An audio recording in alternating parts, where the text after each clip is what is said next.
sorry about that. And let's see, try to get this thing a little more focused so you can see. I'm just running to the top of the part, just cutting there, but that's the part that it was programmed for, and it's with a Haas 4th axis, and that's a 1/2 inch end mill right now, and it comes in a drill, drilling some holes on the side of it. We're drilling it at, let's see, let me focus, get this focus, how do I focus? It's at 16,000 RPM. We're drilling at like 44 inches a minute.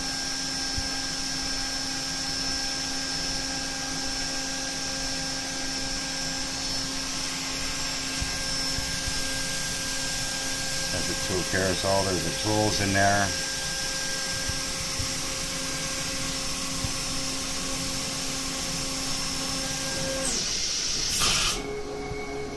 After that drill comes in with an end mill to basically just kind of ream some holes.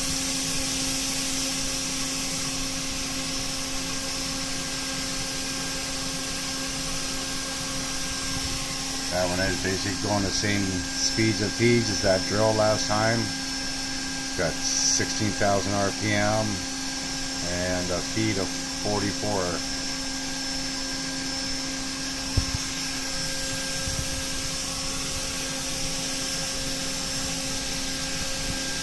Not a very good movie taker. Where's the focus thing out better?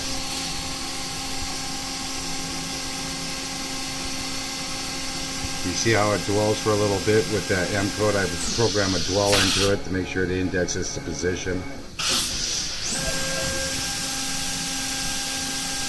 Now it's doing the same thing as the other side. It's just drilling holes on the other side of this part. Doing the same thing you just seen a minute ago.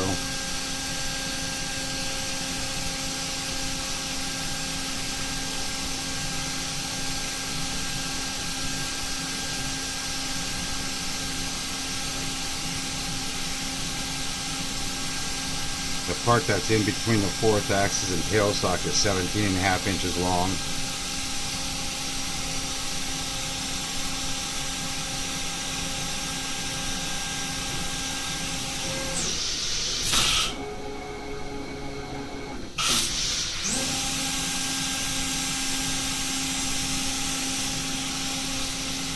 Reaming those holes out just like the other side.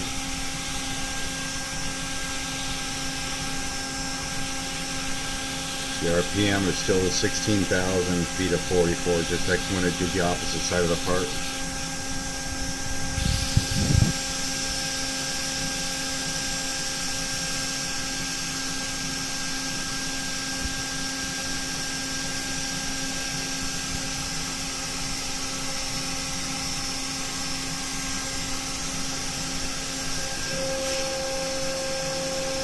Indexing. It dwells for a little bit to make sure that it's indexed.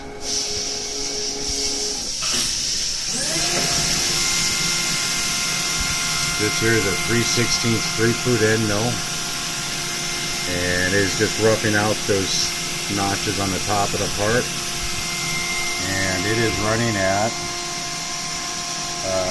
21,000 RPM.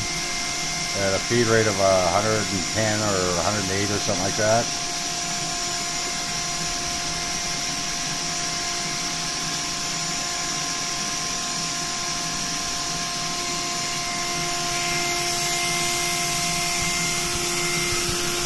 You notice down in the corner, you see that conduit white pipe down in the corner of the machine with the orange nipple sticking out of it. I actually added an extra coolant pump to this, and that pump pumps through those, and what that's for is to help flush the chip down to the back of the machine to the coolant tank where the chip is collected at. Now this is another 3/16 3-flute. This is a finish end mill, finishing out those slots on the top.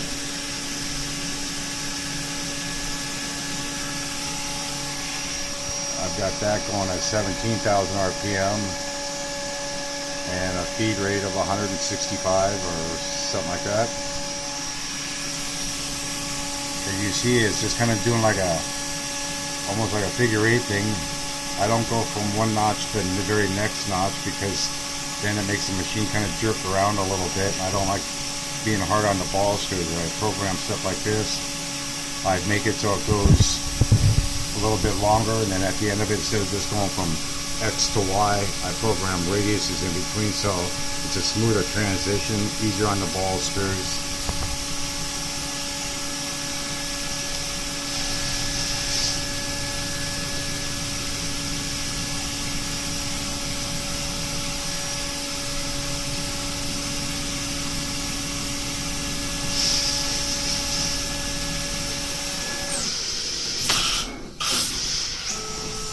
Here is just spot drilling for some holes, that tapped holes on the top.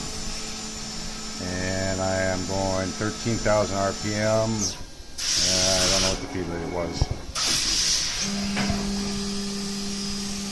This was a form tool for doing a 45 on the top of that rib on the top, and it does a 45 on the bottom.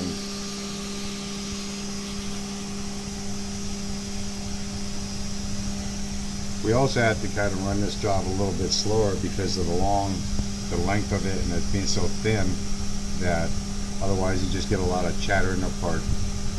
I tried going faster, but it just got a lot of chattering apart. But there are parts of the program that go up around 200-300 inches a minute for feed.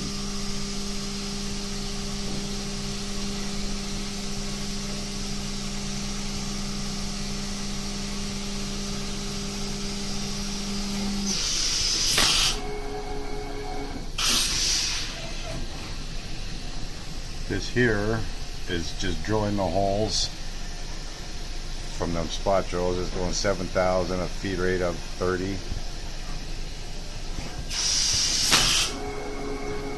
I believe this is going to be this is rigid tap. We're going like 1278 RPM, feet of 40.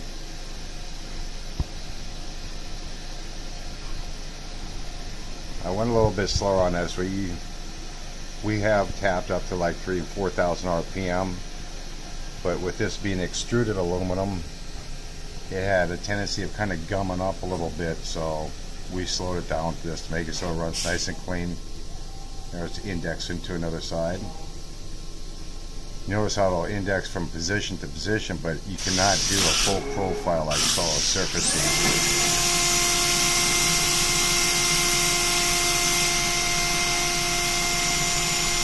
At 3/16 3-foot end mill again.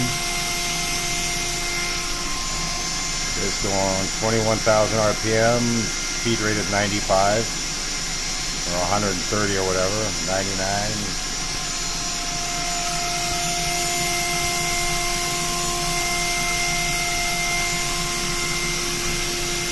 I don't think I'll get a job in Hollywood, that's for sure.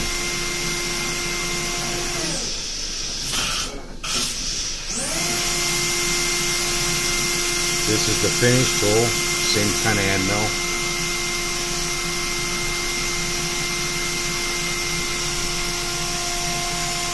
I don't know if you can see it on the top. There's a little diameter hole there that's got a plus or minus 2 thousandths in diameter, and it is interpolating it at I think like 60 inches a minute or something like that. I missed it already, but maybe not. Maybe it's coming up. There we go. Now it's just trimming the sides. I slowed the RPM down there again because of chatter being thin. I tried running things faster, but the chatter was too much because the part is so thin.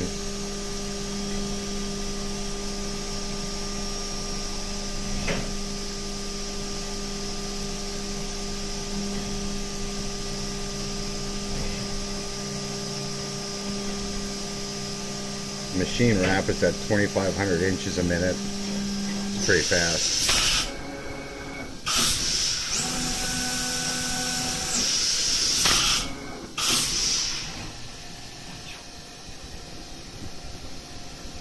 It's doing a drap, drill and tap. And what's this tool here? This tool here is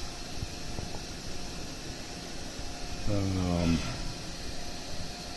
oh, this is a tool that I made. It's doing a T-slot cut down inside that little hole down in there. I run that slow so it doesn't break. There it's dwelling again, making sure it indexes. If I don't put that dwell in there, the machine's too fast and it'll start machining and it's not indexing it. There's tool 3, the 3 end mill again, same thing as the last side.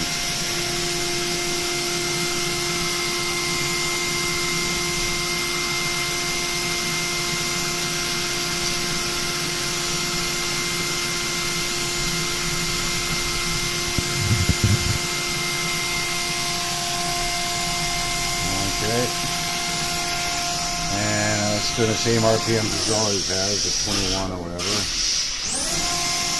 There's tool number 4, it's the finish end mill doing the same thing. Doing a feed rate of, I believe it's interpolating that little hole at 44 inches a minute, and it holds the tolerances at that even, at plus or minus 2.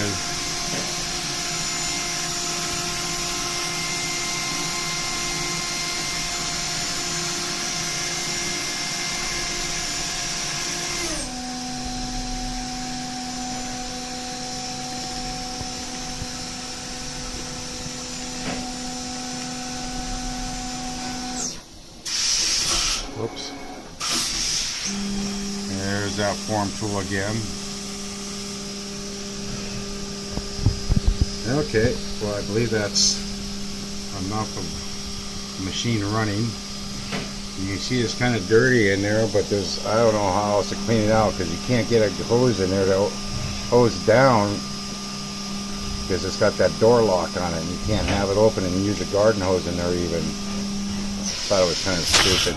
Anyway, I'll just kind of walk around the machine and show you the machine some. Okay, this is the control. Let's see, there's the model.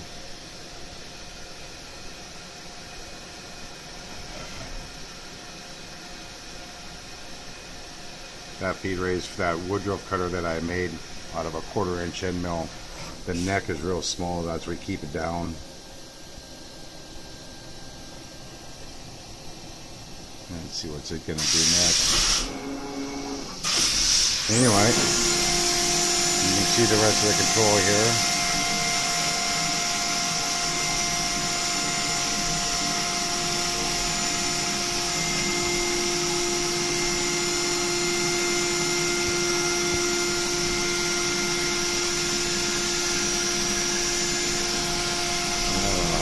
This thing.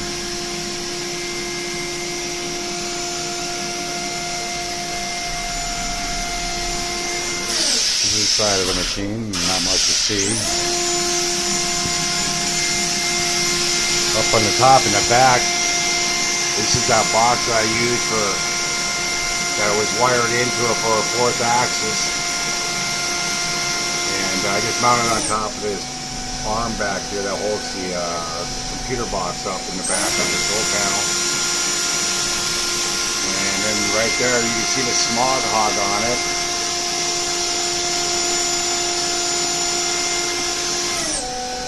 And coming down the side of the computer box in the back of the machine.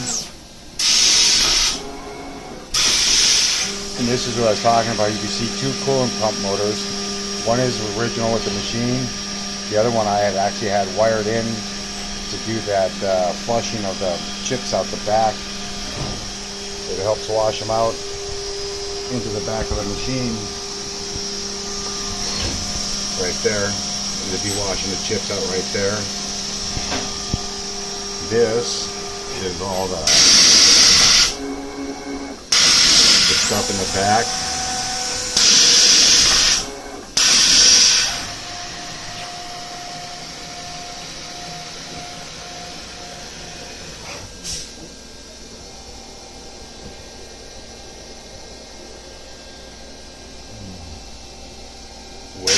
Faster.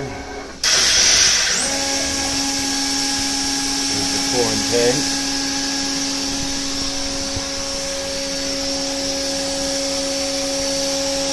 side of the machine where the chips come down.